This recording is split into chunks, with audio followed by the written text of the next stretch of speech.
That's the yoke of leadership. It's the yoke of being a man.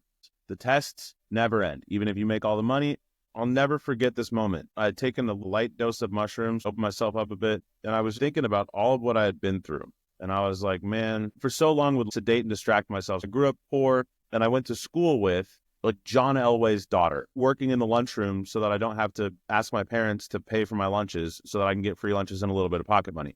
And then I was also stealing very expensive candy bars and selling them in my locker the next morning. And a lot of my fantasies, my sedation, my distraction would be I would encounter something that would make me really anxious or insecure. And I'd be like, if I could just have $100 million, if I could just be rich, dude, thinking about the rock bottom that I was at and what I was going through, I was like, this could happen to a guy who's worth $100 billion.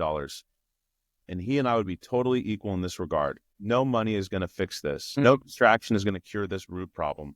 It made me feel a lot better. The test is never going to end. You could solve money, and then there will be another test. I was in a room with a bunch of rich guys. One of them was like, dude, I've been like stuck at 3 million for years. And somebody was like, I've been stuck at 3 million for years. And it's like, no, dude. 3 million is the same as 30,000.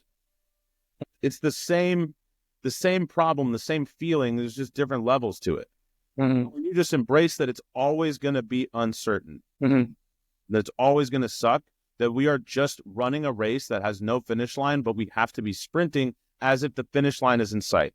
Then, I can control my attitude. I can control my ability to shift perspective and get leverage on myself. I can control my effort, and I can control where I put my focus, and I can control how I show up. Then it's like, cool, let's roll. The core of my beliefs, if it's not that serious, create from a state of play, excellence is fun, and stay connected to what's possible. You just never know. Two things. One, water is always going to find its level. I was thinking about this 2 days ago, that for a long time I've been like, the way you do everything is not actually the way that you do everything, because look, I'm so locked in these areas, but I'm totally chaotic and a mess in these other areas. But we assume that the timeline by which that saying is true is short-term instant gratification. It's not. Over the course of a lifetime, something is going to give. So the way that you show up in the family, with the way that you show up in these other areas where you don't show up like that, one is going to win. You're going to start slacking with the family.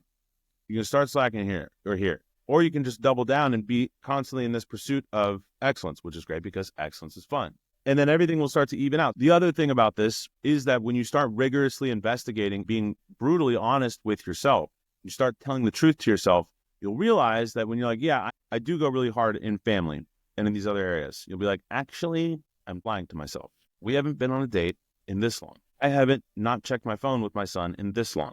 And that also sucks. But then you realize, the way that I do anything is the way that I do everything. You are half-assing it there. This is the problem, but also the possibility of being an A player. Like you identified, you have this awesome life, let's just admit, half-assing it everywhere relative to what you're capable of. You're measuring yourself based on other people. You might be a better dad, a better husband than other dudes, but you're not the best dad and husband that you could be. You're not fat compared to America, but you're fat compared to what you want to be and what you could be.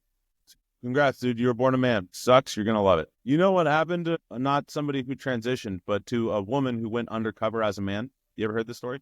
She was like, I cannot believe that this is how people would treat me. And she never recovered and she committed suicide. Life as a man is hard. So we got to get really strong to deal with it.